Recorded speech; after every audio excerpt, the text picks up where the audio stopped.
ఈనాటి వార్తలు వాస్తవాలు కార్యక్రమానికి స్వాగతం. ముందుగా నమస్తే తెలంగాణలో ఉన్నటువంటి ప్రధాన వార్తలను చూద్దాం.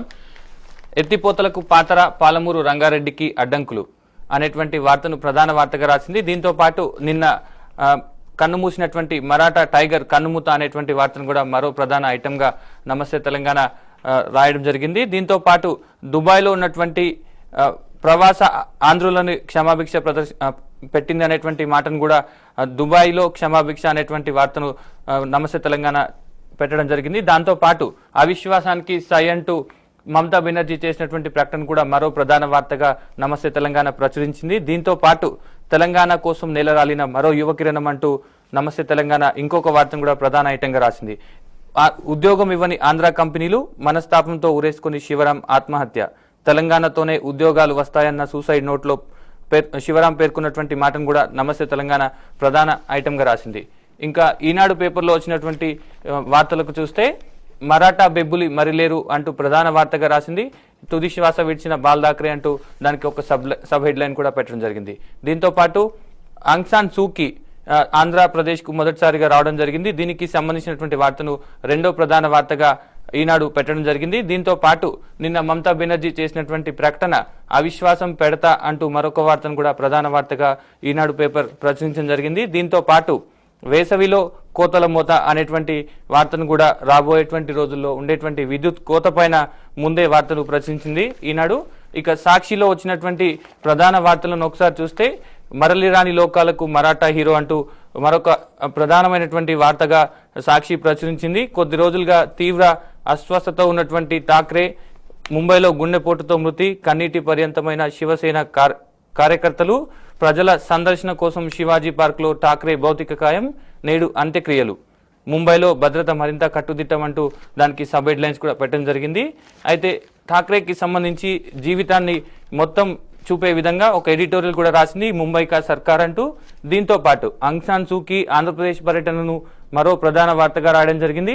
అన్నింటా మేటిగా నిలిస్తేనే సాధికారత అంటూ మహిళలకు ఆంగ్ సాన్ సూకీ సూచించినటువంటి మాటల్ని కూడా ప్రధాన వార్తగా రాయడం జరిగింది. అయితే ఈ సాక్షి సైతం ఇతర పత్రికల్లానే మమతా బెనర్జీ చేసినటువంటి అవిశ్వాస ప్రకటనని ప్రధాన వార్తగా రాయడం జరిగింది. ఇక ఆంధ్రజ్యోతికి వస్తే ఆంధ్రజ్యోతి కూడా బాల్ ఠాక్రే మరణానికి సంబంధించి ప్రధాన వార్తగా రాసింది. బాల్ ఠాక్రే ఇక లేరంటూ 50 ఏళ్ల ఉద్యమ ప్రయాణం ముగించిన శివసేనాధిపతి అంటూ దానికి ఒక సబ్ హెడ్లైన్ కూడా ఉంది. శ్వాసకోశ వ్యాధితో బాధపడుతూ తీవ్ర అస్వస్థతతో చనిపోయినటువంటి బాల్ ఠాక్రే వార్తని ప్రధాన వార్తగా రాసింది. అయితే ఆంధ్రజ్యోతి మాత్రం మరో ప్రధాన వార్త ములాయం బాటలోనే చంద్రబాబు టికెట్ అంటూ మరో ప్రధాన వార్తగా రాసింది. ఎందుకంటే ఇప్పటికే ఎస్పీ రాబోయేటువంటి లోక్సభ అభ్యర్థులను ప్రకటించింది. అదే బాటలో చంద్రబాబు కూడా త్వరలోనే అభ్యర్థులను ప్రకటిస్తారంటూ వార్తగా రాసింది. అయితే మరొక ప్రధాన వార్త ఆంధ్రజ్యోతి కావూరి దారి, జగన్ పార్టీతో చర్చల్లో కాంగ్రెస్ ఎంపీ అంటూ మల్లాది విష్ణు వైసీపీ వైపు కన్నేసినారనేటువంటి వార్తను కూడా ప్రధాన వార్తగా రాసింది. ఇక ఆంధ్రభూమికి వస్తే ఆంధ్రభూమి కూడా మమతా బెనర్జీ చేసినటువంటి ప్రకటన అవిశ్వాస ప్రకటనని ప్రధాన వార్తగా రాసింది. యూపీఏకి మూడింది, శీతాకాల సమావేశాల్లోనే అవిశ్వాసం అంటూ సర్కారు ప్రజా విశ్వాసం కోల్పోయింది, నిప్పులు చెరిగిన మమత అంటూ మమతా బెనర్జీ ప్రకటనని ప్రధాన వార్తగా రాసింది. ఆంధ్రభూమి సైతం బాల్ ఠాక్రే కన్నుమూత, శివాజీ పార్క్లో అంత్యక్రియలు అంటూ మరో ప్రధాన వార్తగా రాసింది. ఆంధ్రభూమి సైతం ఆంగ్ సాన్ సూకీ పర్యటన ప్రధాన వార్తగా రాయడం జరిగింది.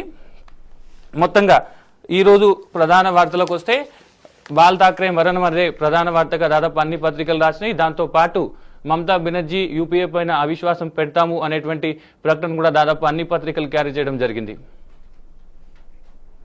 ఇప్పుడు ఒక చిన్న బ్రేక్ తీసుకుందాం వార్తలు వాస్తవాల్లో.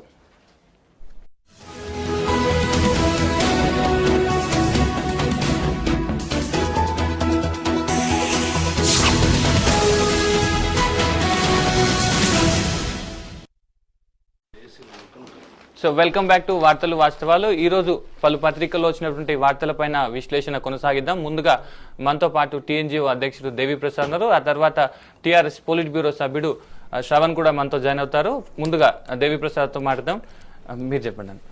ప్రధానంగా ఈరోజు బాల్ ఠాక్రే మరణం ప్రధాన వార్తగా దాదాపు అన్ని పత్రికలు క్యారీ చేయడం జరిగింది. బాల్ ఠాక్రే జీవితం నుంచి దాదాపు 50 నుంచి 60 సంవత్సరాల పాటు మహారాష్ట్ర రాజకీయాల్ని కొంత మలుపు తిప్పినటువంటి నేతగా ఆయనకు పేరుంది. స్థానికుల సమస్యలపైన పోరాడినటువంటి నేతగా మరాఠీలు భావిస్తారు. సో మీరు ఎట్లా చూస్తారు? తప్పకుండా, ఎందుకంటే మహారాష్ట్రకు సంబంధించినటువంటి మహారాష్ట్ర ప్రజల కోసం శివసేన అంటే శివసేన పార్టీ లక్ష్యమే ఆ ప్రాంతంలో ఉన్నటువంటి వాళ్ళకందరికీ కూడా స్థానికులకు అవకాశాలు దక్కాలనేటువంటి దాంతో ప్రారంభమైంది. అలాగే శివసేన పుట్టినప్పటి నుంచి కూడా మహారాష్ట్రలో ఒక రాజకీయ శక్తిగా ఎదిగి మొత్తం మహారాష్ట్రాన్ని శాసించే స్థాయికి ఎదిగినటువంటి చరిత్రను చూసాం.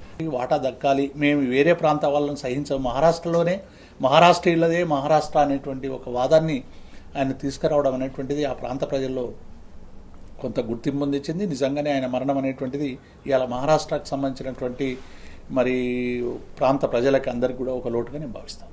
అంటే బాల్ ఠాక్రే జీవితానికి సంబంధించి కొంత వివాదాస్పదమైనటువంటి వ్యక్తిత్వం వ్యాఖ్యల సందర్భాలు ఉన్నప్పటికీ కూడా ఒక ఇష్యూ మాత్రం మీ టీఎన్జిఓను ఒక యూనిట్గా తీసుకుంటే ఖచ్చితంగా కొంత రిలవెన్స్ ఉన్నట్టు కనిపిస్తుంది. అంటే మీరు టీఎన్జిఓగా పుట్టి స్థానికంగా ఉన్నటువంటి ఉద్యోగాలు స్థానికులకే దక్కాలనేటువంటి ఒక నినాదంతో టీఎన్జిఓ గత 50 ఏళ్లుగా పోరాటం చేసింది. శివసేన బిగినింగ్లో కొన్ని వేరే ఇష్యూస్తో పుట్టినప్పుడు కూడా తర్వాత స్థానికులకు మాత్రమే దక్కాలే ఉద్యోగాలు అనేటువంటి అంశాన్ని ప్రధాన ఎజెండాగా తీసుకొని వెళ్ళడం జరిగింది. ఆ తర్వాత రాజకీయంగా కొంత ఇబ్బందికరమైనటువంటి పరిస్థితులు కూడా ఎదుర్కోవడం జరిగింది. కేవలం స్థానికులకు మాత్రమే ఉద్యోగ అవకాశాలు దక్కాలి, స్థానికుల అవకాశాలు స్థానికులే అనేటువంటి అంశం విషయంలో శివసేన కానీ బాల్ ఠాక్రే కానీ చేసినటువంటి ఉద్యమాన్ని టీఎన్జిఓ కానీ ఎట్లా చూస్తుంది?